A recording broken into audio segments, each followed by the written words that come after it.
Allora, intanto buongiorno a tutti. Per chi ha seguito la pubblicizzazione dell'evento in questi giorni, mi scuso se evidentemente il titolo non era chiarissimo per capire di cosa sarei andato a parlare oggi, ma ammetto anche che, come dire, trovavo pochi modi più efficaci di iniziare a definire quello di cui andrò a parlare, che è effettivamente quello definito qui sotto, ovvero gesti e manovre di un numerus, quindi un reparto, di fanteria della tarda antichità, IV-VII secolo. Ora, quello che poi andrò a presentare adesso è il frutto di un lavoro che si è sviluppato nel corso, tutto sommato, di tutto il 2022, e non andrò poi tanto a parlare cioè parlerò anche di questo, ma non andrò tanto a parlare, a relazionare dei risultati, chiamiamoli empirici, che sono stati ottenuti, quanto anche del potenziale che c'è in questo tipo di attività per lo studioso vero e proprio, che sia esso un archeologo, un particolare tipo di archeologo, questo lo vedremo verso la fine, e anche dello storico militare. Dico questo anche perché questo è l'ambito di cui alla fine io mi sto specializzando sempre di più. Come ambito di studi io esco dagli studi di storia e archeologia bizantina con delle tesi relative agli armamenti, quindi io mi occupo anche dell'ambito opnologico, che quindi è strettamente legato all'ambito archeologico. Tuttavia l'archeologia di cui parliamo oggi, sì, sperimentale, però sperimentale in che senso? È un tipo di archeologia sperimentale che si può definire, è un'archeologia del gesto piuttosto, perché appunto andiamo a parlare di una ricostruzione della cultura immateriale, e quello che riguarda appunto il muoversi, la gestualità, un agire fisico, che certo è influenzato anche dalla cultura materiale per forza di cose, è quello che noi andiamo a chiamare cultura immateriale. Ok. Ecco, io ho reputato di parlare di archeologia del gesto anche sulla scia di studi precedenti già fatti, che hanno usato questa espressione, anche se di solito, per esempio, ne sono pubblicazioni che si chiamano archeologia del gesto atletico, per esempio, oppure si usa questa terminologia per parlare delle ricostruzioni relative alla danza. In parte, purtroppo non lo vedremo perché il dottor Canestelli appunto non è presente, si può parlare di questo anche per la ricostruzione di quell'ambito che va a studiare le tecniche del combattimento antico, del combattimento singolo, dell'ambito schermistico, eccetera, insomma. Allora, io qui ho parlato di possibilità dello studioso, in realtà forse avrei dovuto parlare delle opportunità, perché qui vorrei appunto parlare di quello che è emerso da queste sperimentazioni, delle opportunità che ha lo studioso di poter utilizzare gli eventi, i grandi eventi di evocazione storica nello specifico, non gli eventi, come dire, in generale. Questo perché i motivi sono vari, adesso io vorrei parlare più in generale, poi dopo vedremo, sperando di non essere troppo autoreferenziale, delle opportunità che secondo me lo studioso ha per quanto concerne proprio l'ambito della ricostruzione ed evocazione tardo-antica. Tra l'altro una premessa: è chiaro che dire tardo antico è uno scatolone gigantesco, perché parliamo di IV-VII secolo, e una ricostruzione, per esempio, materiale di quello che è un uomo, che sia un soldato, un civile dell'anno 375 d.C., è estremamente diversa da quello che è un uomo del 602 d.C., per dire 2 anni che sono casuali, ma rappresentano insomma abbastanza bene due estremi di questo scatolone. Tuttavia, per quanto riguarda questo ambito di studio e sperimentazioni specifiche, può venire invece utile, perché tutto sommato, andando a vedere le fonti, poi lo vedremo in modo abbastanza rapido dopo, tutto sommato c'è una tradizione abbastanza continua, e particolarmente per quanto riguarda i ruoli, i movimenti, gli equipaggiamenti nelle sue forme generali, chiaramente, della fanteria romana, tardo-antica, perché parliamo di fanteria romana nello specifico, mantiene una certa omogeneità, quindi si può riuscire a fare un discorso che è abbastanza ampio a livello anche della gestualità che poi viene fuori, oltre che delle pratiche che andremo a vedere. Ora, qual è l'opportunità dello studioso di utilizzare questi grandi eventi di evocazione storica? Io vorrei, purtroppo ho scelto dello slide un po', ho favorito un po' il testo sull'immagine che è un po' oscura, ma poi vedremo dei video successivamente in cui sarà molto più chiaro anche l'entità della presenza fisica delle persone. Qual è l'opportunità? L'opportunità è proprio quella di usare dei numeri piuttosto estesi per fare queste sperimentazioni che permettono di ricostruire, sperimentare e poi da avere una base per studi futuri, quindi anche con presa di dati e misurazioni vere e proprie, quindi entriamo anche in un ambito di archeologia sperimentale vera e propria nel caso, quindi anche cose appunto misurabili, ripetibili, verificabili. La questione del grande numero che permette anche di mettere in atto la sperimentazione di movimentazioni che altrimenti non sarebbero possibili e che darebbero adito, secondo me, a delle conclusioni che potrebbero essere fallate. E per fare un esempio concreto, parlando di quella che è un po' anche la storia di questi studi, se vogliamo, dell'ambito militare in genere, posso citare quello che è un grande classico, cioè l'esperimento che venne fatto nel 1976 relativamente al voler verificare, per verificare un passaggio famoso di Erodoto relativamente alle guerre persiane, alla battaglia di Maratona, l'esperimento di Dowland and Thompson, nello specifico, per il quale si vuole verificare come si arrivava sotto il sole estivo, correndo per qualche centinaio di metri in armatura da un punto A a un punto B, e volevamo verificare sia a livello empirico, perché non vengono presi dati veri e propri in quel senso, anche se anche sull'affaticamento e il consumo energetico oggi si potrebbe fare. Si voleva trarre questo tipo di osservazione, di conclusione, e anche l'osservazione su come una formazione sarebbe arrivata correndo in fondo a questo spazio. Ora, se il primo risultato probabilmente può essere utile, quello tirato fuori, perché appunto l'affaticamento si può anche misurare sulla singola persona, credo che fosse appunto molto più fallace magari la conclusione non di per sé stessa, ma come era stata ottenuta sul come una formazione è arrivata in fondo a questa corsa, perché abbiamo dell'esperimento in questione erano 10 persone schierate su 2 file. Ora questo chiaramente ha purtroppo poco senso, poca rilevanza, appunto perché non tiene conto di 2 fattori che poi sono quelli che di cui abbiamo dovuto tener conto anche noi. Parlo di noi perché è stato un lavoro molto collegiale, mi è toccato nell'ambito del metodo, che poi è la parte su cui parleremo più tempo, diciamo così, mettere un po' assieme tutti i pezzi. Però è stato un lavoro collegiale, in un modo o nell'altro a 10 mani, mettiamola così, e che ha coinvolto personalità dell'ambito revocativo, visto che ne parlavamo prima, che però usualmente, e qui ci torno dopo, sono anche dell'ambito accademico, insomma un lavoro veramente collegiale e internazionale. Ecco, la questione è che appunto questo esperimento di cui parlavamo prima non poteva tener conto intanto, cioè tanto era fallato perché erano 10 persone e basta, un fronte veramente piccolo, non si può da quello concludere che una formazione più grande poi come si comporta, e non tiene conto di uno degli aspetti fondamentali che noi abbiamo dovuto appunto affrontare, che è stato il fatto che le formazioni antiche non si basano su un concetto della linea, che è una cosa che è una derivazione molto nostra, che viene particolarmente dal modo di fare la guerra degli eserciti moderni, dall'introduzione di armi da fuoco, del fuoco di linea, quanto della colonna, e senza un numero adeguato di persone è impossibile ricostruire dei movimenti che si basano tutti sull'uso della colonna. Una colonna antica vuol dire mediamente tra le 8 e le 12 persone, solo per fare un segmento. E l'opportunità di rivendere i grandi eventi di rievocazione storica è che mettono insieme appunto un gran numero di persone, anche se non è enorme, permette comunque di avere già dei risultati forse più affidabili, mediamente per fare dei numeri, quelli che noi abbiamo affrontato, e che vedremo anche poi nei video in seguito, tra le 30 e le 50 persone, grosso modo, e questo permette già di avere dei risultati più attendibili, diciamo così. Nello specifico, quali possono essere per uno studioso di cosa militare, o anche per quello che poi, cui lo anticipo, quello che può essere un archeologo dei campi di battaglia, per esempio, quale può essere l'opportunità di rivolgersi all'ambiente rievocativo tardo-antico in genere, e particolarmente quello più diffuso, quello che guarda alla ricostruzione del IV secolo d.C., nello specifico. Per la mia esperienza personale,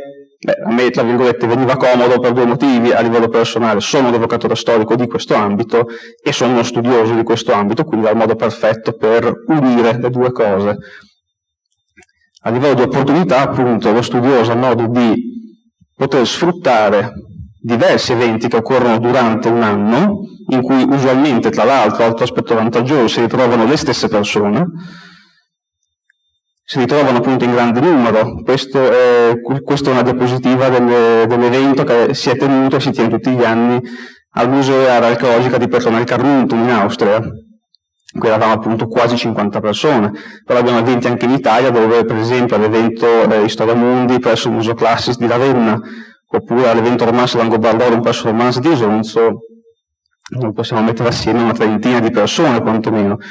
che per quanto mi riguarda è poco, ma già permette di avere dei risultati non indifferenti. In più questo ambito di evocazione storica tardo-antica, rispetto ad altri che mi è capitato di vedere, ha dietro una grande, veramente grande etica della ricostruzione, una grande attenzione alla ricostruzione materiale vera e propria, che è chiaro, in un ambito di questo genere è fondamentale che ci sia, appunto perché il gesto, come dicevamo prima, è molto condizionato anche dalla ricostruzione materiale, quindi da quello che si ha in mano effettivamente, perché il suo peso, la sua dimensione, a volte anche il come è fatto o il capire come va maneggiato, in questo torniamo a questa archeologia del gesto, appunto, condiziona tantissimo poi il risultato che viene fuori. In realtà anche lo studio che c'è a monte, ma quello lo vediamo nel metodo tra poco. E secondariamente appunto può essere una buona occasione perché c'è relativamente a questo tema specifico una buona messe sia di fonti che di studi specifici. Le fonti, per citarle molto brevemente, la più famosa, la più completa in questo senso, lo strategico Nostedechicon, che dir si voglia, dell'imperatore Maurizio, composto alla fine del VI secolo, e abbiamo fonti sia manualistiche che storiografiche che però hanno un fondamento piuttosto solido, almeno una delle due, una Miano Marcellino naturalmente, grande autore del IV secolo e a sua volta militare, quindi tanti dettagli si possono andare a ricostruire da questa fonte, l'altra è Vegezio, che va preso ovviamente con tutte le cautele del caso, come sappiamo, ma che contiene moltissime informazioni di base. Per esempio, da lui siamo partiti per l'osservazione che dovevamo basare tutta la nostra ricostruzione e sperimentazione sull'uso delle colonne, per l'appunto dei contubernia dei soldati romani che nelle loro varie colonne costituivano l'unità fondamentale del numerus dell'unità. Per invece passare al metodo, in realtà mi permetto anzi di... vediamo se c'è già... Ok, i video che vedrete sono stati gentilmente realizzati da uno dei membri dell'associazione di cui faccio parte, che ho fondato, Numerus Italorum. Questa non è stata tanto una prima sperimentazione, quanto è stato ciò che ha causato l'esigenza un po' di tutto questo, è stata la prova di Romance Langobardorum. Avevamo in mente la questione delle colonne, che come vedete sono formate qui fortunatamente da un gruppo per uno, quindi sono facilmente identificabili. Realisticamente non sarebbe stato così, avremmo avuto scudi tutti uguali. Tuttavia appunto qui è stato utile per permettere di capire che metodo utilizzare effettivamente e quali erano i limiti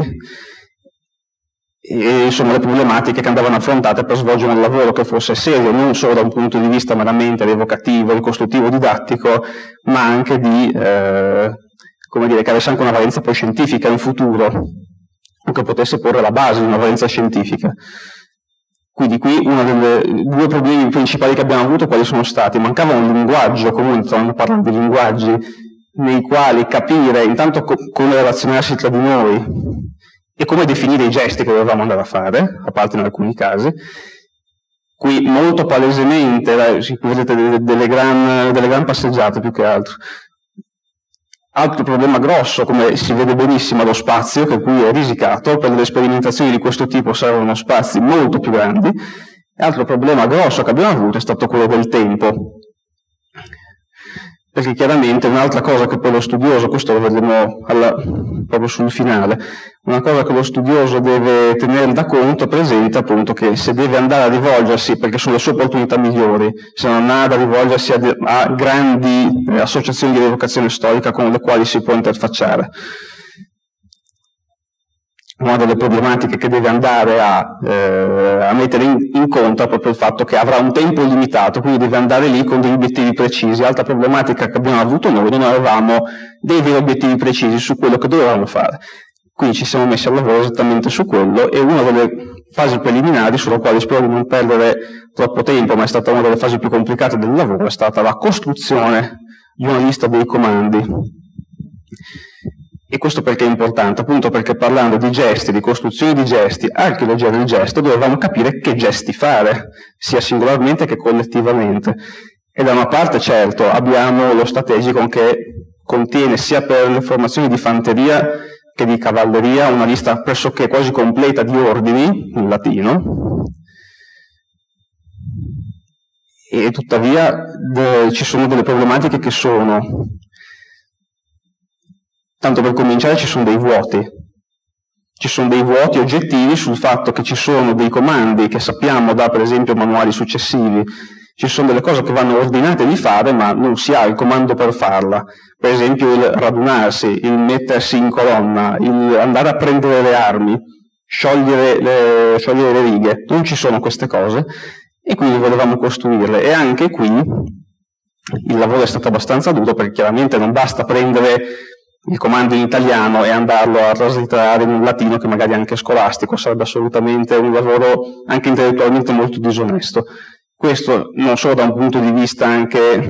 didattico, che è anche uno dei problemi che la rievocazione storica si pone, quindi il problema di presentare a un pubblico qualcosa di reale, realistico, quanto c'era anche appunto il problema di abbiamo detto che le formazioni, i modi di fare sono stati più o meno omogenei probabilmente tra questi due termini di quarto-settimo, ma dovevamo individuare anche quelle che sono state le differenze, e alcune ci sono. Per esempio, guardando lo strategico, anche un manuale scritto in greco con i comandi però scritti in latino per quanto alle lettere greche, ci siamo resi conto che ci sono dei verbi, ci sono dei modi di dire che in un latino del IV secolo non esistevano, quindi non era pensabile, o meglio, era molto dubbio prendere questi comandi, fare la copia carbone e portarli indietro, quindi è stato necessario anche un lavoro di tipo, diciamo anche linguistico, che un po' tenesse conto dell'evoluzione del linguaggio in parte, e che in parte provasse a tenere conto anche di quello che noi sappiamo dalle fonti già dell'epoca repubblicana, il sermo castrensis, che potremmo dire che è una sorta di lingua dialetto che era parlato specificatamente negli accampamenti, insomma, che doveva essere una lingua terrificante e abbastanza sgrammaticata, da quanto ci è dato di sapere. E chiaramente capire anche quali comandi dare ci doveva anche fornire delle ipotesi poi da verificare sul campo, su come muoversi e come fare. Alcune cose sono descritte perfettamente nei trattati, per esempio, avevo modo di vederlo nell'ultimo video, per esempio, come si passa da una formazione in colonna alla formazione di battaglia e viceversa, quindi da una formazione di marcia allo schierarsi. Questa era l'opportunità perfetta per provarlo, perché eravamo appunto nell'opportunità di essere in 50 persone, con l'esperimento tipo in 10 persone era impossibile, perché avremmo avuto una colonna sola, per esempio. Quindi la costruzione dei comandi è la cosa che forse ha richiesto più tempo, e questo per avere un quadro più possibile completo anche di come provare a ipotizzare di fare le cose. Per riempire questi vuoti ci siamo anche dovuti rivolgere a fonti intanto più antiche, e particolarmente quelle di trattatistica, manualistica militare, come possono essere per esempio un Arriano con la Sintaxis contra Ranos, Enea Tattico, Nasandro, Eliano, eccetera. E ci siamo dovuti rivolgere a questo perché sappiamo come la trattatistica militare antica in genere, ma anche bizantina, ha molto debito spesso con quella più antica. E poi, anche se può sembrare strano e molto rischioso, ci siamo potuti anche rivolgere alla manualistica trattatistica di età posteriore, a volte anche molto posteriore. Per fare un esempio molto pratico, per esempio un manuale di maneggio della picca del 600 di Bonaventura Pistofilo. Questo perché? Perché chiaramente è ovvio, certe gestualità, sempre tornando alla questione del gesto,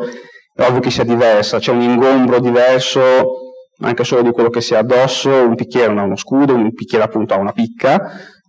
Tuttavia, se si va a guardare i movimenti della fanteria pesante, della fanteria in genere,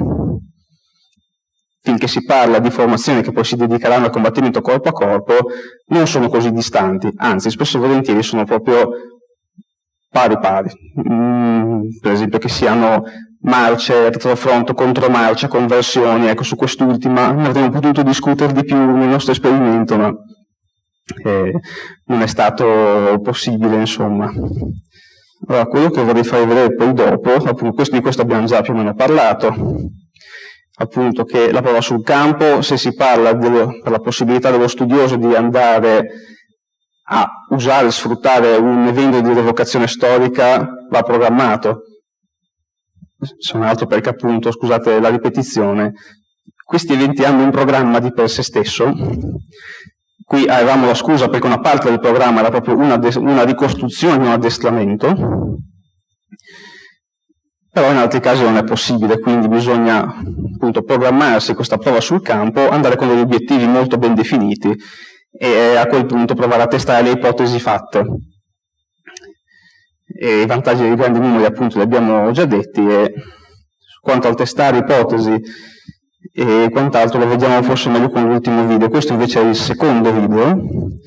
Ecco, qui siamo allo stesso numero di quanto eravamo a Romanzo Langobardoro nel video precedente, in cui ci avete visto anche probabilmente piuttosto impacciati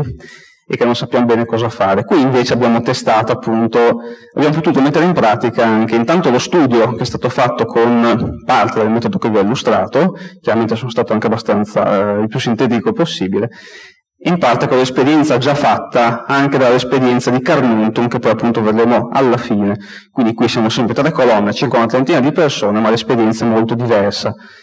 Una cosa che abbiamo cambiato per esempio sul campo, ecco qui vediamo una contromarcia in azione, dopo la vedremo meglio, quindi è un cambio di fronte con la linea, la colonna che sostanzialmente gira su se stessa. Qui per esempio abbiamo introdotto una cosa che usualmente non facevamo, ma che abbiamo ripreso dai manuali di età moderna e che evidentemente funziona, cioè c'è un ufficiale proposto a dare l'ordine e poi abbiamo una seconda persona che quell'ordine lo ripete. Potevamo testarlo su una parte più lontana del campo di battaglia. Qui un altro aspetto importante che si vede, la gestione degli spazi. La gestione degli spazi è cambiata totalmente, c'è ancora qualche incertezza, come vedremo fra colonna e colonna, ma per esempio tra fila e fila è già qualcosa di estremamente diverso da prima. Qui abbiamo preso una presa di coscienza, diciamo così, degli spazi che è diventata estremamente diversa. E anche qui è partito dal confronto che quanto doveva essere lo spazio tra una persona e l'altra. Noi per il mondo antico abbiamo una testimonianza di Polibio, per esempio,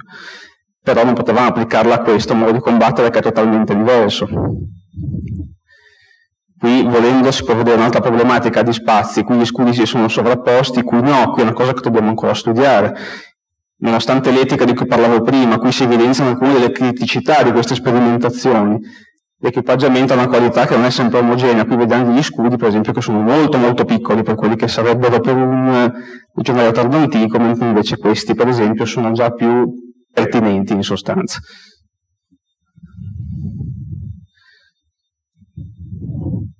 Ora, qui poi probabilmente su questo video potremmo anche andare oltre, perché vedremo delle cose molto simili anche col prossimo, l'ultimo appunto, quello relativo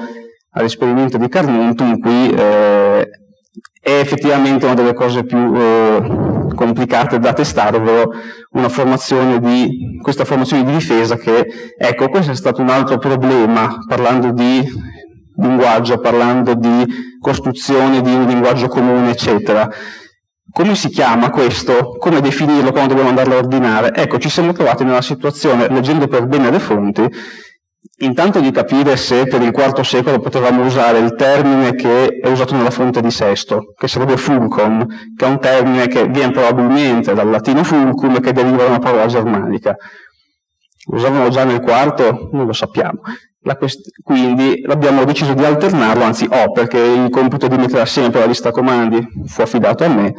di mettere sostanzialmente, come emerge dalle fonti, di dare delle alternative a seconda di come uno decide di chiamare quell'ordine, lo chiama.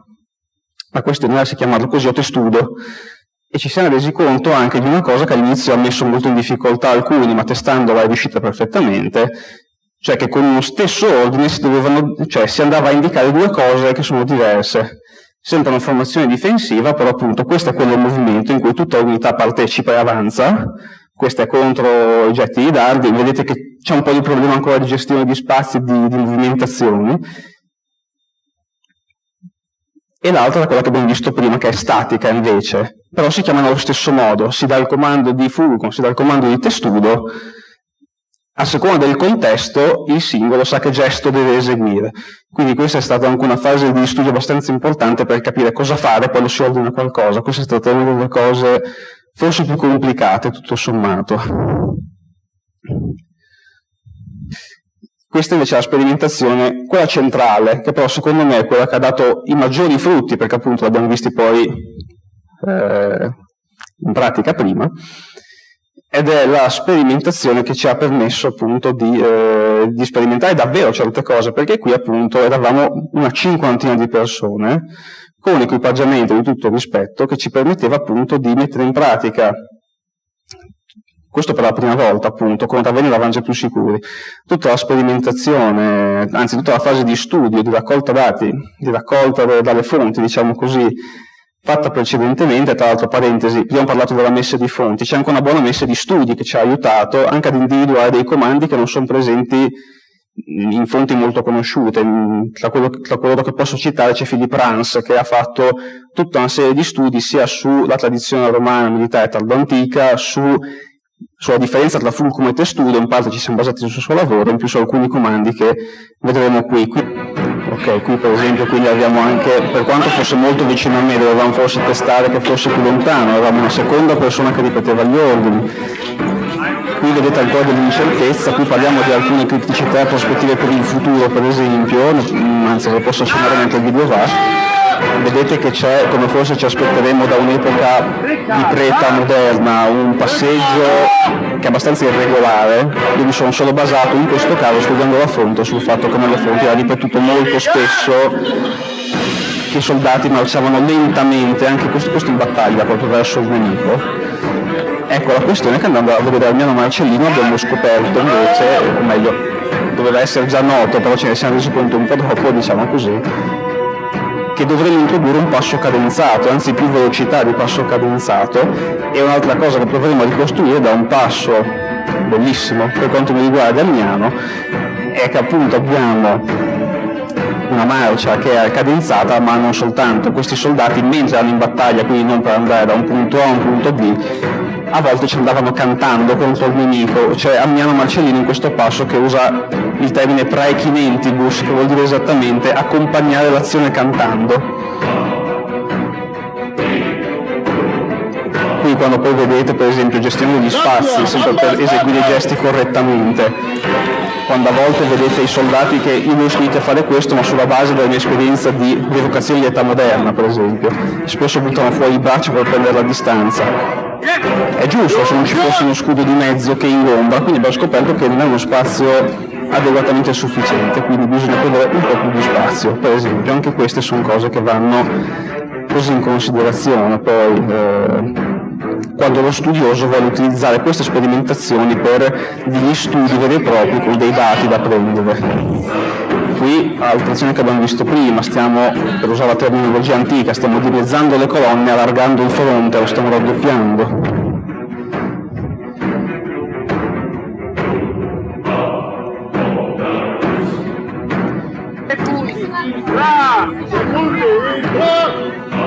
Anche qui, sempre per parlare degli spazi, abbiamo fatto in modo di far sì che ci fossero meno impacci possibile, che ognuno trovasse il suo spazio, lo spazio necessario, che purtroppo non era calcolabile, perché appunto poi Livio parla di famosi 3 piedi, noi non possiamo usarli perché non è una formazione repubblicana, per esempio.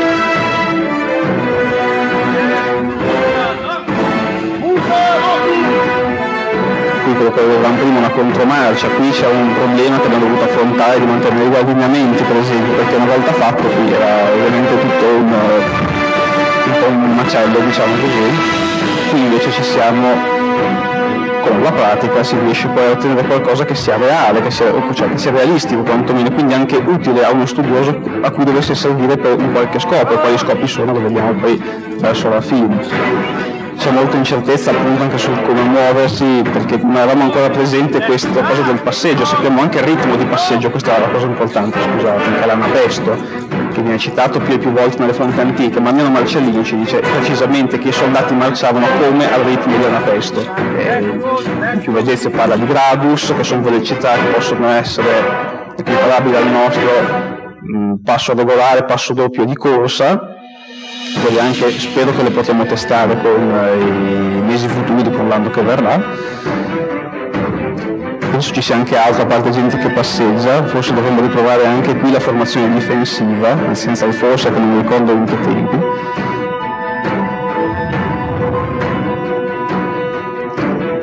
Mi interessava anche, visto che la citavo, far vedere la parte in cui siamo riusciti,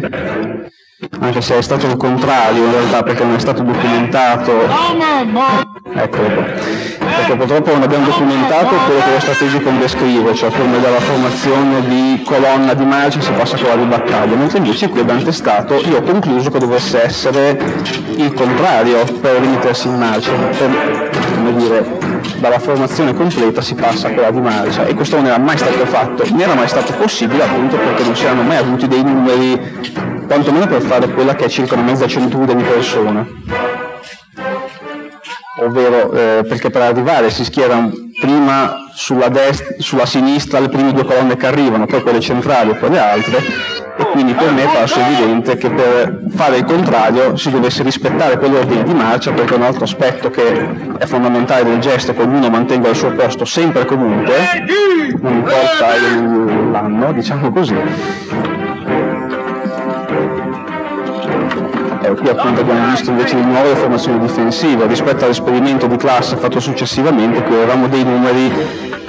come vedete, che anche per, come dire, dovendo pensare anche a un aspetto scenico che per il pubblico ci permettevano di fare qualcosa anche di un po' più spettacolare, e questa non è un'esigenza peregrina, perché anche qui, leggendo le fonti, sappiamo che spesso e volentieri gli addestramenti erano utilizzati proprio come forme di spettacolo, ma anche all'ippodromo, al Circo Massimo o nel Colosseo non sono sicurissimo, ma erano usati come fonti di spettacolo, particolarmente se si trattava in realtà di manovre piuttosto complesse. Per il tardo antico, visto che questa è una tradizione romana antichissima, per esempio abbiamo la testimonianza di Claudiano in uno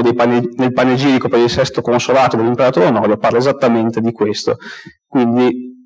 come dire, c'era anche la possibilità di tornando a quello che ha detto Corrado prima, di una via di mezzo tra appunto la evocazione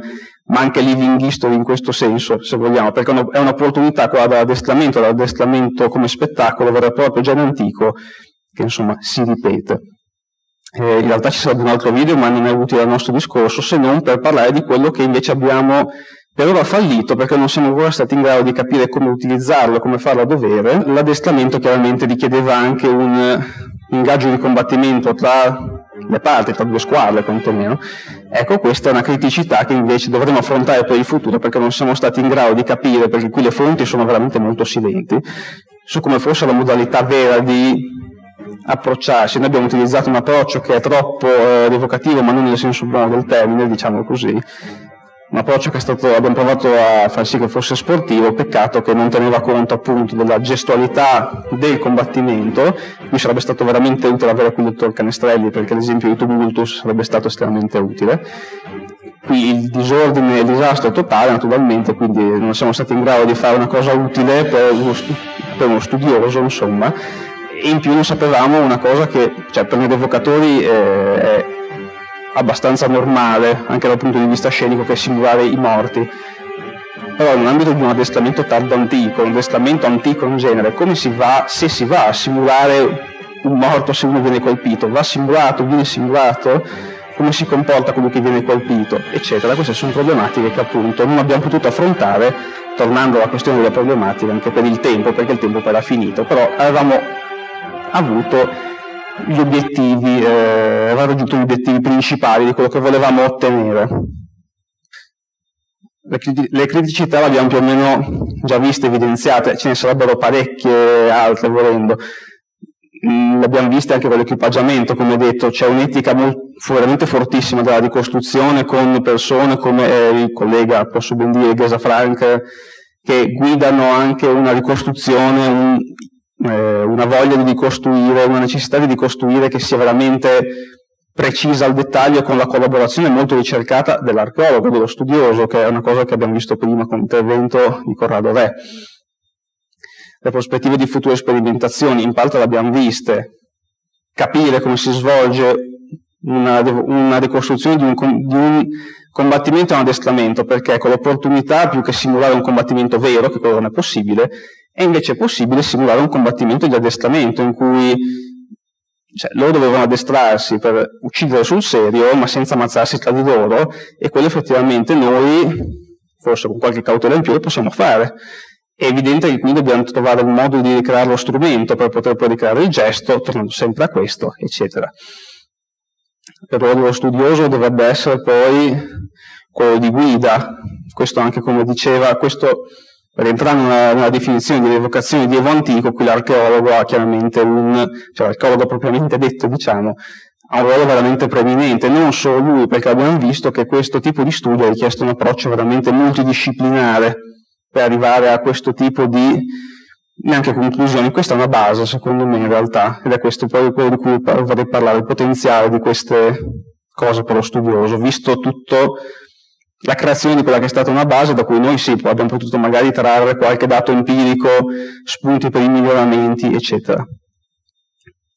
Però particolarmente sono due le branche di studio, secondo me, in cui queste cose possono veramente fornire dati, ma dati misurabili, appunto, ripetibili, sperimentabili di nuovo. Quello forse meno complicato è quello della storia militare, per appunto ricostruire quello, avendo riletto di recente una espressione che amo molto anch'io, per andare a definire un po' meglio quello che era un volto della battaglia antico, usando un'espressione che era John Keegan, appunto, perché permette meglio, appunto, quantomeno di capire cos'è che vede un soldato in una formazione realisticamente ricostruita, in cui abbiamo un numero, appunto, importante di persone, che permette non di immaginarselo ma di vederlo. Quali sono i suoi spazi,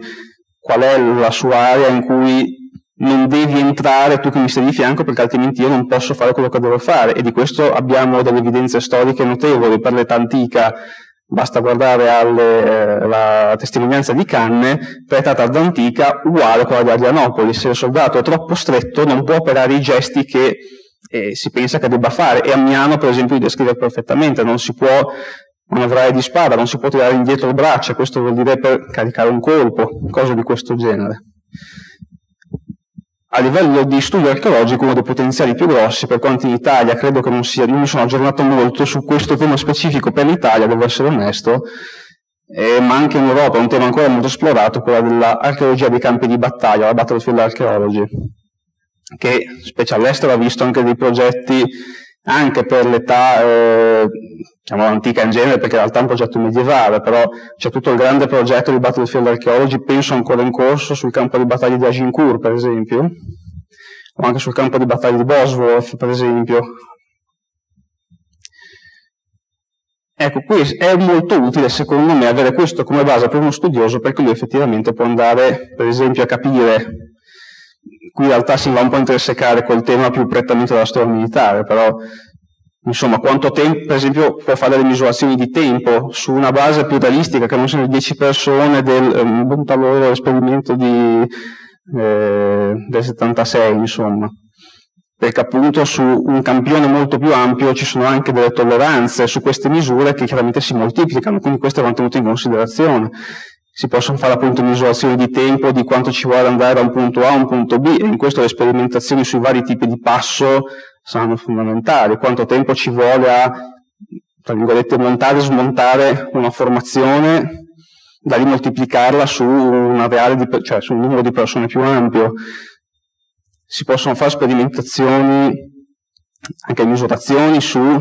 quanto copre un fronte, una volta che abbiamo capito quanto giustamente, realisticamente, sul livello sperimentale, misurandolo, quanto è lo spazio che deve occupare un soldato singolo, che non è lo spazio solo di se stesso, ma appunto è uno spazio più ampio. Ci sono cose che ancora non abbiamo sperimentato, che rientreranno poi nelle prospettive future, per esempio nell'ambito per esempio del fatto che questi soldati, anche di fanteria pesante, dei numeri, avevano spesso armi da getto e da lancio, e qual è il ratio di fuoco, chiamiamolo così, oppure qual è dove si esprime la killing zone di queste armi da lancio. Questo per esempio è importante per l'ambito della battlefield archaeology, perché permette di individuare dove sono avvenute certe azioni che magari la fonte descrive o a volte dove non la descrive. Per quanto non fosse battlefield archaeology, un esempio sull'età classica, che penso sia molto noto, è quello del campo di battaglia, della battaglia delle Termopili del 480 a.C. Noi abbiamo la descrizione di Erodoto dei persiani, che scagliano nuvoli di frecce sulla collina del Kolonos, dove si erano asserragliati gli ultimi greci, e da scavi purtroppo degli anni 30, quindi non utilissimo a livello scientifico purtroppo, in quel caso vennero ritrovate effettivamente un gran numero di punte di freccia, per esempio, e in quel caso, se intersecato, secondo me, con studi che partano da questa base che lo studioso può sfruttare, possono dare dei risultati ancora più completi, insomma. Quindi per concludere, ecco, una cosa su cui vorrei porre l'accento è la questione che c'è una grossa potenzialità appunto nell'utilizzo da parte di alcuni studiosi specifici, questo è chiaro, ma nell'utilizzare i grandi eventi di rievocazione storica, e poi particolarmente ambiti, senza nulla togliere ad altri ambiti che hanno un'etica della ricostruzione così forte, però particolarmente magari in questo. E mi piaceva anche porre l'accento appunto come questo lavoro non sia stato solo prettamente archeologico, per quanto sia la base di tutto, perché altrimenti non si riuscirebbe a fare nulla, quanto il fatto che sia anche un lavoro che richieda veramente un approccio davvero multidisciplinare. Storia militare si fa molta storia, anche archeologia militare, si fa ancora molta fatica secondo me in Italia a parlarne, invece è un ambito che riserva secondo me molte potenzialità, molte possibilità di collaborazione veramente in senso ampio e insomma che può regalare, almeno dal mio punto di vista, anche tante soddisfazioni. Grazie. Sì, grazie. Sì, io volevo chiedere se si poteva sviluppare un po' un concetto a cui hai accennato, anzi, o meglio, me l'hai fatto intuire più che accennarlo, cioè il fatto che questo tipo di sperimentazione possa prendere luogo, o meglio, possa beneficiare di questi grandi eventi rievocativi, però allo stesso tempo che questi eventi hanno una loro struttura, un loro programma che in qualche modo condizionano la possibilità di svolgere della sperimentazione. Ora, se ho capito bene, in alcuni casi questa sperimentazione diciamo che si svolge quasi come un'attività residuale o collaterale alla realizzazione dell'evento, mentre mi sembra di intuire, ecco, di capire che ci sarebbe l'esigenza di avere più spazi dedicati o comunque,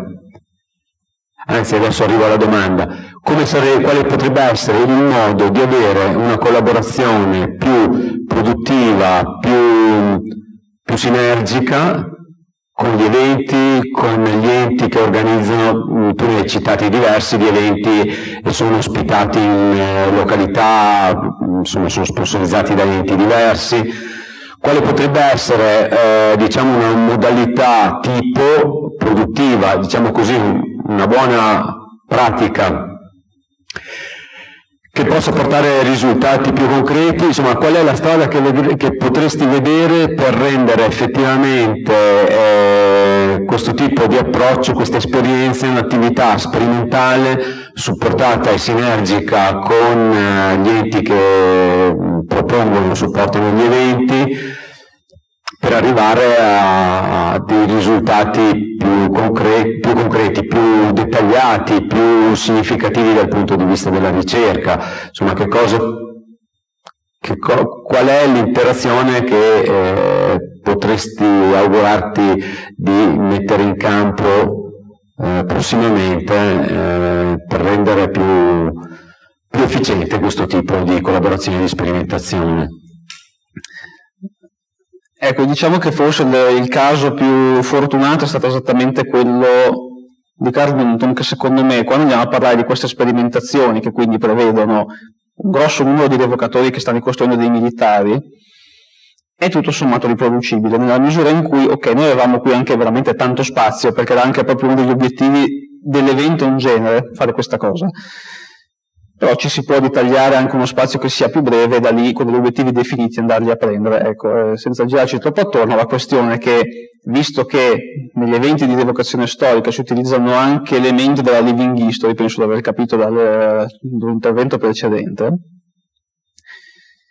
una delle parti di living history per un militare del periodo, anzi di tutti i periodi, è addestrarsi, e quindi se si va a programmare, cioè proprio a mettere anche in programma quello che è un addestramento, quindi anche con gli strumenti giusti, ecco, per esempio, a parte qualche caso che è stato per logisti, qui abbiamo tutti delle lance innocue, per esempio, con cui non ci si può, cioè ci si può fare del male allo stesso in qualche modo, però ovviamente non ci si può fare del male come con una punta, per quanto non affilata, di ferro. Quindi ecco, mettendo in campo anche questi aspetti di ricostruzione giusta e corretta, secondo me si può ritagliare veramente uno spazio anche a programma in cui, con la scusa di mostrare al pubblico, perché l'abbiamo detto, tutto sommato questo è di proporre una cosa che si faceva già nel tempo antico, usare l'addestramento come forma anche di spettacolo per il pubblico, di parte dello spettacolo, si può ritagliare quel tempo in cui l'eventuale studioso, che sia uno dei revocatori o che sia un esterno, che ha bisogno di fare questa cosa e si è messo d'accordo prima, faccio un esempio molto generico, secondo me in questo caso si può riuscire a ritagliare uno spazio di raccolta dati, in quel caso, se uno arriva appunto con la prospettiva giusta. Ancora più ideale forse, visto che non ho avuto notizie abbastanza di recente, uno studioso come il professor Gastone Breccia, nelle prossime 2 settimane credo, si interfaccerà con la legge prima italica per evidentemente testare, per sperimentare delle cose di cui lui ha parlato, ha studiato e in parte ha sperimentato, ma non come dei avvocatori. Nella fattispecie si trattava di capire come il manipolo prende spazio, sempre parlando di questo perché è evidentemente importantissimo, quando vengono scagliati i pila in battaglia, parliamo di legionari repubblicani in questo caso. Lui proponeva nello scudo di Marte, nel suo libro I figli di Marte, ho fatto una confusione, che questi prendessero naturalmente spazio, allargassero lo fronte una volta scagliati i pila, perché aveva notato da sperimentazioni, poi adesso torno con che chi scaglia il giavellotto in corsa tende a prendere spazio verso un lato. Peccato che, non so se sarà su questa la cosa, io devo supporre, ci potrebbe essere anche lei, il fatto che avesse fatto l'esperimento con delle persone che hanno lanciato degli impionici di giavellotto, insomma, quindi che non sono comunque,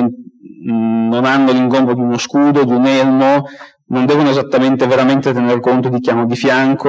insomma, non hanno un'arma che sia effettivamente quella che dovrebbe scagliare un legionario romano.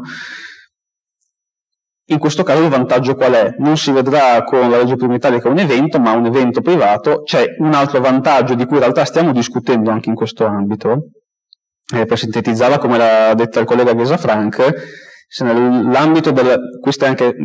ci sono tanti piccoli mondi nel mondo della rievocazione. Nell'ambito della rievocazione romana classica, particolarmente quella imperiale, in Europa per esempio ci saranno 4, cioè molto semplificando, 4-5 gruppi, magari sparsi anche su più nazioni, che hanno 50 persone di base. Nel nostro ambito, e si vede anche dalla nostra grossa varietà di scudi, siamo 50 gruppi con 5 persone, quindi spesso è anche molto difficile. Quindi questa anche potrebbe essere, per quanto questo è difficile programmarla, però una grossa opportunità di rivolgersi a quei gruppi che sono effettivamente tanti di numero, che quindi possono permettere anche di prendersi uno spazio più ampio che non sia quello di un evento, che al momento è, purtroppo l'ho portato qui come esempio perché è l'occasione migliore da sfruttare, perché permette di radunare tanti numeri, magari anche più di questi gruppi di 50, e mentre invece ecco, potrebbe essere più vantaggioso, però non è sempre possibile rivolgersi a quelle realtà, a quelle entità, che appunto possono anche già mettere in campo una ricostruzione materiale di un certo tipo, e che di per sé sono già in grande numero. In quel caso ci si può prendere, cioè, per davvero un intero fine settimana e dedicarsi solo a quello praticamente, quindi avere uno studio veramente più ampio, una raccolta di dati più ampia, una messa più ampia. E poi altro dato, chiaramente questa cosa privata va fatta su uno spazio che sia, abbiamo visto prima, lo spazio è un problema veramente enorme, per quanto abbiamo citato tantissimo lo spazio è un problema veramente enorme, quindi lì bisogna poi trovare uno spazio dove la prova a eseguirla. L'evento usualmente, non in tutti i casi, purtroppo come ho testato, ma l'evento in molti casi fornisce appunto anche questo spazio fisico nel quale muoversi e fare la sperimentazione. Quindi tutto sommato ci sono dei pro e dei contro in entrambe le questioni. Per rispondere poi più puntualmente, quindi per riassumere, secondo me si può fare, visto che appunto usualmente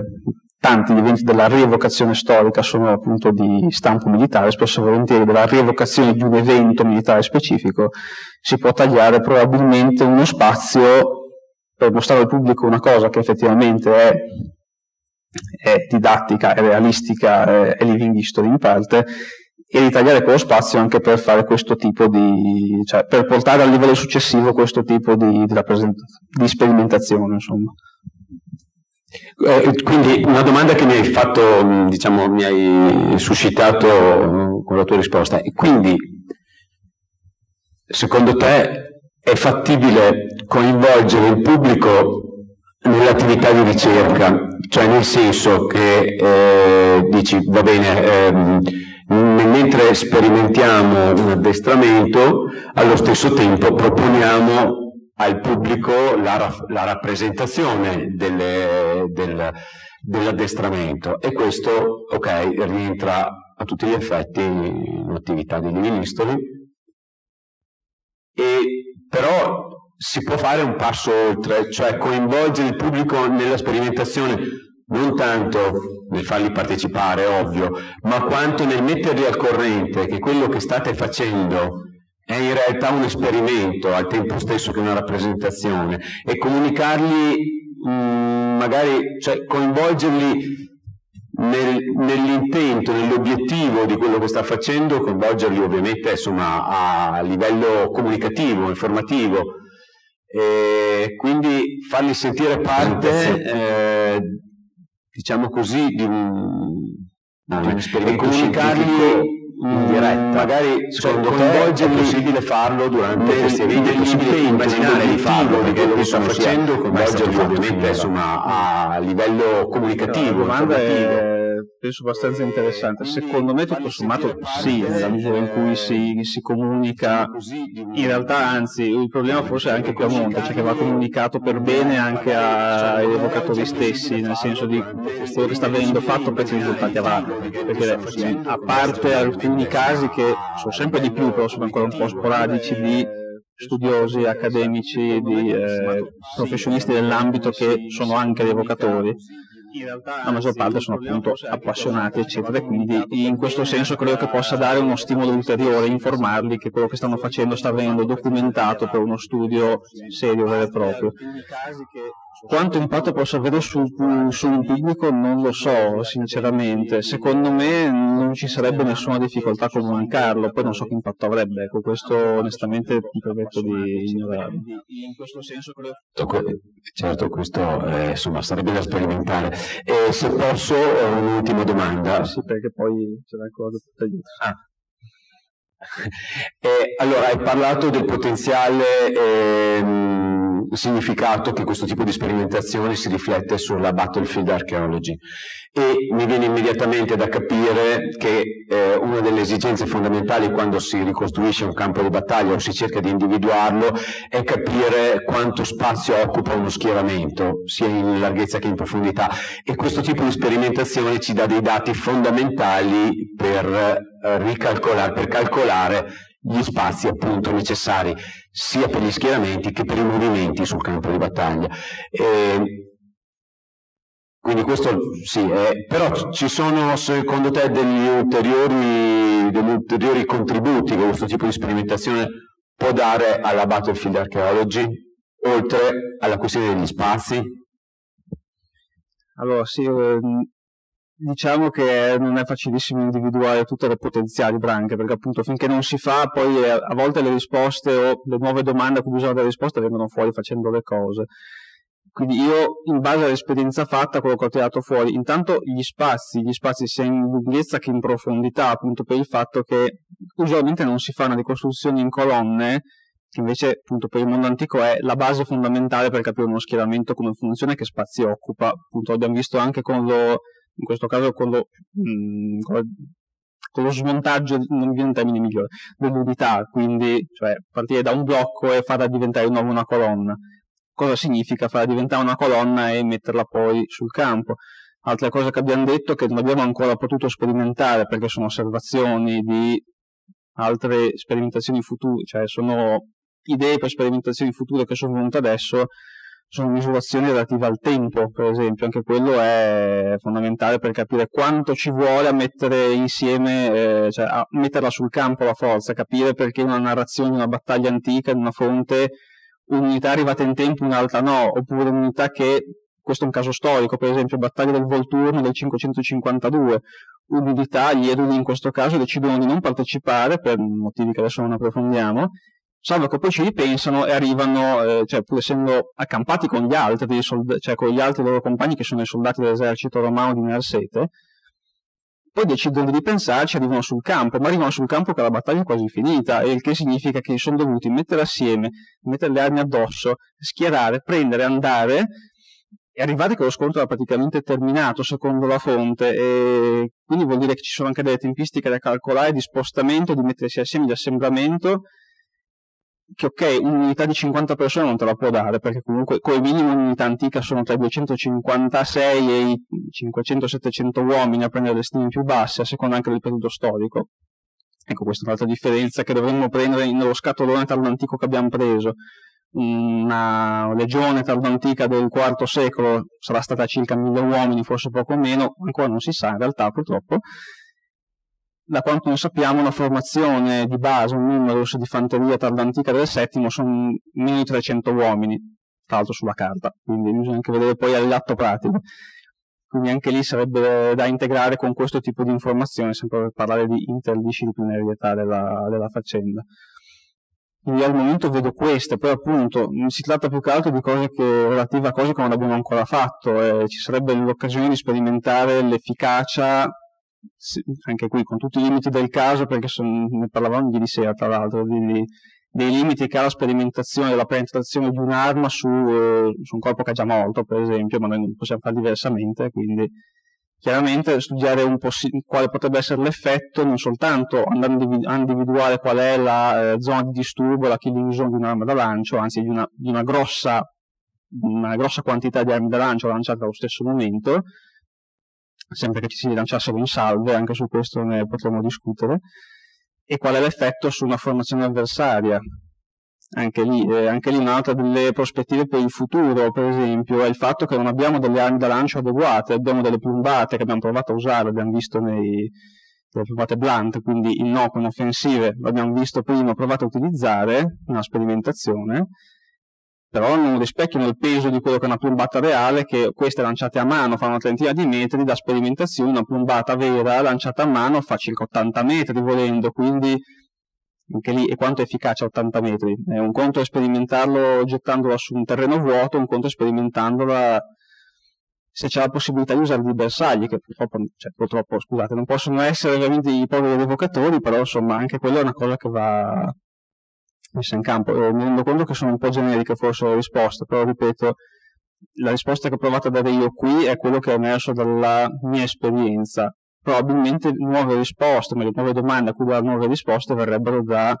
ulteriori esperienze e affinamento della ricostruzione di come avveniva un addestramento al combattimento, un addestramento alla movimentazione, eccetera. L'esperienza che posso portare è che effettivamente se il pubblico viene correttamente informato di quello che sta accadendo, che quindi è una revocazione ma ha anche uno scopo sperimentale, può tranquillamente, anzi, essere coinvolto con maggiore emozione, no? Perché in tutto questo, oltre a stare a osservare una cosa che è successa chissà quanti anni fa, in realtà ha uno scopo nel presente, e quindi ci sono tutta una serie di casi anche all'estero di sperimentazioni anche molto meno così emozionanti, che vedono coinvolgere il pubblico che segue la sperimentazione, sapendo che è sono una serie di passaggi scientifici controllati, ma diciamo addirittura segue sperimentazioni nel tempo, torna nel luogo della sperimentazione anche a giorni dilazionati. Quindi secondo me anzi forse può avere un valore aggiunto questa idea di informare il pubblico che si sta sperimentando un'azione. Quindi mi sentirei di dire, secondo me dovete provare. No, quello guarda, intanto grazie, mi trovo piuttosto d'accordo, ma infatti forse il problema rispondere alla domanda era se poteva costituire un problema, appunto secondo me no, in realtà, anzi forse in una delle occasioni, la seconda che ho mostrato, che è stata appunto l'ultima occasione, in realtà l'abbiamo spiegato al pubblico che stavamo sperimentando qualcosa, non era a livello di appunto uno studio scientifico che si basa su questa sperimentazione, perché appunto volendo questa sperimentazione è un po' senza volerla sminuire anche perché ci ho lavorato abbastanza, però è un po' il brodo primordiale del lavoro scientifico successivo secondo me, perché appunto qui noi abbiamo preso dati alla fine della faccenda, che è un po' la cosa con cui mi scorno ancora adesso, saranno da prendere secondo me, però non bastano secondo me. L'osservazione, però appunto riprendendo anche lì l'esempio dell'esperimento quello del 76 sugli opliti di Maratona, l'osservazione è importante, però io anche la storia comunitaria me la potrei anche far andare bene volendo l'osservazione, però anche a me personalmente non basta spesso e volentieri, perché appunto vorrei tolto che spesso già è difficile sulla battlefield archeology capire il campo di battaglia dov'è, e questo è già un altro discorso, no? È ok che la battlefield archeology si relaziona molto spesso anche a, anzi, spesso si possono fare dei begli esperimenti di etnoarcheologia, per esempio, cioè quella che viene anche chiamata archeologia delle tracce, cioè Corrado prima parlava della sperimentazione che è stata fatta penso tutte le salse ormai, non so se in Italia sono stati tra i primi, però insomma tra quelli che l'hanno fatta e divulgata di più, la sperimentazione sempre in ambito militare della costruzione di un accampamento, e quei segni lascia, e quelli a livello archeologico si possono ritrovare, anche per Agincourt per esempio ritrovarono, se ricordo bene, parte appunto della picchettatura delle tende, di dove stavano eccetera, un accampamento romano lascia fossati, palizzate eccetera, quindi le potenzialità sono veramente tantissime, poi appunto giustamente non c'è problema a comunicarle a un pubblico che viene a un evento di evocazione storica dove probabilmente un castro non si può ricostruire, queste cose sì, e si può anche fare presente che se vedranno delle cose un po' strane o particolari, tipo una persona che va in giro con un metro, cioè detta proprio nel modo più brutale e irrealistico possibile, però perché c'è un motivo, ecco, che non è uno che è venuto a prendere misurazioni per fare poi i lavori più tardi, ma è uno che è venuto a prendere misurazioni per uno studio che poi verrà fatto e che magari avrà anche delle conseguenze in futuro, quindi una delle due domande sì, è una possibilità che andrebbe senz'altro usata di più che comunicare stiamo sperimentando delle cose che abbiamo studiato e basta, stiamo anche prendendo dei dati per fare degli studi più seri più avanti, ecco, quello sicuramente sì. Cosa che mi hai detto tu e poi sviluppato nello studio che hai presentato è che la rievocazione, ma anche il reenactment, si basa su la ricostruzione di tutta una serie di evidenze materiali, ma il problema fondamentale sono i gesti e quindi come ci si muove in un campo di battaglia con pieni di armi e armamenti e quindi qui l'idea è ma quando uno riesce ad avere 50 persone, ora un rievocatore magari è anche una persona che ha un minimo di abitudine a muovere il corpo, ma noi abbiamo perso praticamente tutto, quindi mi veniva in mente di utilizzare, ora parlavi di lanciatori di giavellotto a livello olimpionico, forse quello è un eccesso, anche perché molte volte le truppe erano fatte da raccattati a destra e a manca, ma sicuramente questi erano addestrati e quindi forse è veramente difficile riuscire a avere il controllo di come delle persone si possono muovere, perché si basa su quello che è abituato a fare il tuo corpo. Se io sono un atleta, probabilmente anche riuscire a portare uno scudo di 1 metro e passa di 1,10 per 90 grosso modo, dalle misurazioni anche degli scudi di Dura Europa, oppure sono scudi che se sono tondi ne abbiamo delle cose un po' più piccole perché il mio gruppo è partito ricostruendo il VI secolo d.C., quindi le truppe dell'Esarcato, però usualmente abbiamo dei reperti di scudo che sono di 1 metro di diametro, scusa. Ecco, anche qui con la ricostruzione ben fatta ci si rende conto anche di altre cose. È un affaticamento lo scudo, però per esempio non è così assolutamente pesante, anzi non deve esserlo, appunto perché mi deve salvare la vita, non deve essere necessariamente un ingombro. Questo si scopre anche, cioè è uno scudo, è poi sottilissimo, per esempio. Cioè se stai un quarto d'ora... Esatto, quello infatti ci vogliono persone che siano allenate a farlo. Esatto. Ci vogliono persone in parte allenate a farlo, per riprendere il caso del lanciatore di giavellotto, perché è quello che abbiamo tirato fuori. Potrebbe andare bene, però hanno una tecnica di lancio con gli olimpionici che non è quella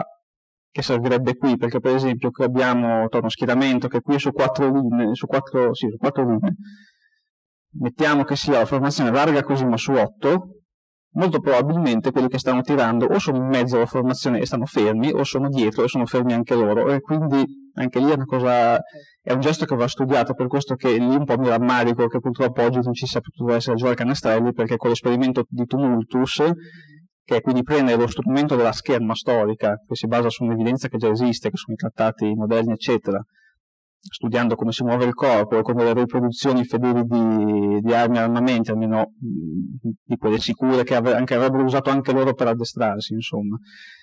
Va a riproporre come ci si muove, ci si relaziona a questi strumenti e oggetti, si riesce a ricostruire un po' anche il gesto. Purtroppo sappiamo bene qual è la difficoltà della ricostruzione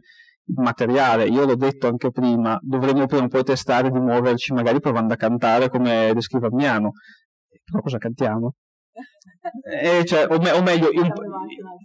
un paio di canzoni l'ho anche trovate nelle fonti, però va a sapere se cantavano quelle, cioè è difficile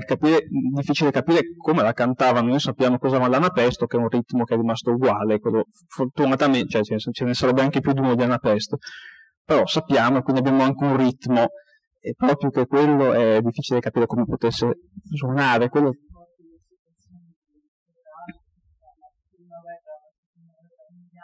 cambiate addirittura le posizioni per esempio, o come si corre un corridore banalmente anni 20 sì. non corre più come non correva adesso no, banalmente sì. Ecco, e questa cosa a me mi fa molta paura, però, no, assolutamente, ma infatti è esattamente la sfida di comunque fare questo tipo di attività essendo onesti nel farla, quindi che sia un'attività solo di rievocazione, oppure che sia, anzi, a maggior ragione se è uno studio di tipo accademico, scientifico, eccetera, essere onesti nel capire, ok, i miei limiti sono stati questi, quindi so che i risultati che ottengo potrebbero essere fallaci per questo quel motivo. Intanto abbiamo questa serie di dati qua, sulle quali poi magari in futuro qualcuno potrà venire a dire guarda che hai detto una baggianata, oppure sopra da lì costruire qualcosa, ecco. Scusate, cerco proprio di essere velocissimo, non è proprio una domanda, cioè perlomeno è una domanda un po' retorica, ma ha sollevato un tema che è stato tanto dibattuto nell'archeologia sperimentale, cioè quando si fa un esperimento è utile, chiamiamo così l'archeotecnico, in questo caso il rievocatore, che già sa fare qualcosa in quel settore, o influenza eccessivamente l'esperimento, o è meglio che sia interpretato da una persona che non sa nulla. Faccio un esempio: dobbiamo costruire una ruota di carro dell'età del bronzo in legno, lo chiediamo a un falegname, sì, a caso, va bene, lo facciamo costruire a un falegname esperto o partiamo da zero, ce lo facciamo fare a un archeologo che non ha mai lavorato in legno ma cerca di ricostruire tutta la catena operativa? In questo caso io la mia posizione l'ho già elaborata, ma voglio dire, nel caso specifico in cui trasferiamo questo dilemma nella rievocazione, nella ricostruzione, nella sperimentazione dei gesti, in questo caso militari,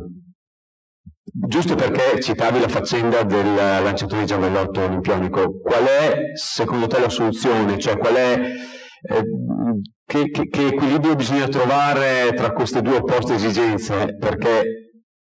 io anticipo, è chiaro che non puoi prendere uno che non abbia mai preso in mano uno scudo o una spada e fare queste sperimentazioni. D'altra parte però quanto pesa il bagaglio già culturale, diciamo atletico, sportivo che ha accumulato facendo, che ne so, magari viene dalla scherma rinascimentale, è un maroziano e trasporta immediatamente il proprio bagaglio gestuale senza nemmeno rendersene conto in quello che dovrebbe essere un esperimento che in qualche modo, non dico che deve partire da zero, però sì, non deve essere influenzato da già presupposti, insomma, provenienti da altre considerazioni. Insomma, un po' si riesce a fare un po' quello che ti fanno fare quando vuoi imparare una nuova arte marziale e ti dicono prima devi disimparare tutto quello che hai imparato nelle altre e poi cominci ad imparare quello che si può fare così, ci sono altri modi, come la gestite? Allora, la domanda è estremamente complicata, ma abbiamo più o meno, ovviamente, me l'hai fatta tu, però abbiamo avuto più o meno proprio questa parziale esigenza, cioè questo parziale problema. Tolto che volendo fare un discorso più generico, provando a rispondere in modo più generico, secondo me è utile, visto che appunto c'è questa possibilità, usare il bagaglio che già c'è, però chi guida l'esperimento, e in questo caso effettivamente avendolo guidato io ho potuto dare delle linee guida in tutte e tre le occasioni, anche nella parte in cui qua abbiamo fallito particolarmente, in realtà devo dire, che è quella di combattimento. C'è la questione che appunto il revocatore spesso prende senza accorgersene, ma come uno che fa sport o fa un'azione, cioè fa un certo tipo di azione ma la fa sbagliata, e se nessuno lo comincia a correggere la continuerà a fare così, quindi secondo me però il bagaglio che ha prima gli serve comunque, quindi in questo caso si può fare presa su quello che è già il bagaglio del revocatore, ma correggerlo dove serve, per dire guarda che per questa cosa che dobbiamo fare, in generale anche per te che stai facendo il revocatore ti servirà anche nei prossimi anni, andrebbe fatta così. Un esempio che mi viene sempre in mente, e noi abbiamo discusso anche più volte in realtà, in ambito romano-italiano spesso e volentieri si tende a stare in una posa per cui si tiene lo scudo, che parentesi sono assolutamente pesanti di solito le riproduzioni degli scudi moderni, perché per loro era uno strumento usa e getta, come sappiamo dalle fonti, cioè usa e getta. Una volta che va in battaglia è difficile che lo scudo è scantero, questo lo sappiamo dalle fonti già dal periodo oplitico, per esempio. Per noi è uno strumento costosissimo che quindi deve durarmi 15 anni, e quindi vabbè, subisce anche traumi diversi, va bene, d'accordo. Però ecco, avendo questo vulnus iniziale, che è un difetto che poi condiziona tutto ma falsa anche tutto quanto, abbiamo questa pratica di avere i revocatori di legionari romani classici che per aiutarsi a manovrare lo scudo tengono il gladio dietro e a volte spingono con quello. Peccato che se uno avesse un'arma mediamente affilata appuntita, appena uno fa una cosa del genere si infilza direttamente lo scudo da solo e buonanotte. Ecco, qui il problema fortunatamente non c'è. Il problema l'avevamo più o meno testato. No, perché non parte il video, peccato. Ecco, no, lo faccio partire, scusi. Nel maneggio della lancia, per esempio, io avevo istruito, ma questo non so se per base di una mia para e basta o per base di una, si può ripetere, non badate al calderone che è venuto fuori, ma non avevamo capito bene come fare ancora, spero ci arriveremo. Già abbiamo dovuto disabituarli su certe cose, del tipo ragazzi potete colpire al volto per esempio, che è una cosa che usualmente non si può fare, però con questo tipo di repliche si può fare, e noi dobbiamo aspettarci che all'epoca lo facessero, perché il bersaglio lo scudo non è un bersaglio, l'elmo cioè mediamente può essere un bersaglio ma ti spacca l'arma realisticamente parlando, il volto è un bersaglio, è uno dei pochi punti da prendere, vedete quanti colpi, ecco questo potrebbe essere stata una cosa utile anche qui da misurare, tornando prima. In una situazione del genere, che per un soldato antico simulava il combattimento vero, dov'è che vado a colpire più spesso? Cioè, lì servirebbe anche un test sulla resistenza di armi, armature, eccetera, che richiederebbe un altro tipo di cosa separata ancora. Tornando al discorso di più esperimenti diversi. Però ecco qui io per esempio, sulla base di quello che secondo me era una conclusione corretta ma andava sperimentata, tornando alle slide di prima, c'erano delle ipotesi da sperimentare sul campo, perché finché non le sperimenti non puoi fare la conclusione secondo me. Hanno tutti la lancia con una presa sotto mano, quindi a questa maniera, se bisogna passarla in alto si passa così,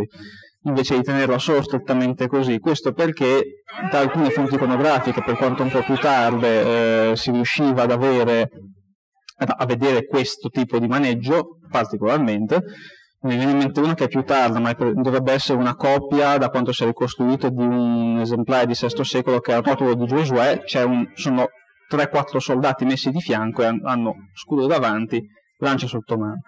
Si vedono anche tantissimo lance sopra mano in realtà nelle fonti. Come se la si interpreta? Lì non era, infatti il dibattito in ambito specialmente schermistico o rievocativo e basta, in realtà è abbastanza acceso in quelle epoche storiche che vengono ricostruite, dove in ambito militare la lancia è fondamentale, tipo questa, o tipo l'ambito della rievocazione degli opliti greci per esempio. E alla fine, studiando anche qui, io l'avevo istruiti, appunto, tornando al discorso di prima, avevano un pregresso, alcuni ovviamente non volendo usare la lancia sopra la mano, però per l'esperimento gli si è imposto che la usassero in un altro modo e che provassimo a fare così, semplicemente perché dovevamo fare così, se no non si poteva provare a ottenere un qualche risultato. Poi invece si dovranno sperimentare altre cose, parlavamo di empiri vuoti con materiale anche posteriore. Nella trattatistica moderna c'è per esempio Achille Marozzo che descrive semplicemente come si riesce a fare, molto non tranquillamente però con un po' di pratica, un cambio mano senza mai togliere la mano dalla lancia, per esempio. E questo, a mio avviso, è una cosa che un soldato che è mediamente addestrato, come dovevano essere i legionari romani anche di questo periodo, anzi in realtà forse più di questo periodo che degli altri, è una cosa che forse erano in grado di fare. Il problema evidentemente si pone perché c'è tutto un problema di gittate diverse che vengono raggiunte. Qui un'altra problematica che abbiamo riscontrato: ci si lancia le piombate, però sono delle piombate che pesano molto meno di una reale. Qual è l'impatto e l'effetto, per esempio? E che abbiamo, per esempio, uno dei problemi che vedevamo prima, giusto per fare un corollario, abbiamo visto insieme nello stesso momento quello che veniva chiamato allo stesso modo fulcro o testudo, e però uno è statico perché sta aspettando che arrivi l'altro, e l'altro è dinamico perché deve avvicinarsi, e sono due cose profondamente diverse. C'è da studiare anche altre cose che si possono, qui sono molto empiriche, è difficile dare un dato numerico: quando viene sciolta questa formazione, quando si entra in contatto col nemico, quanto prima, quanto dopo.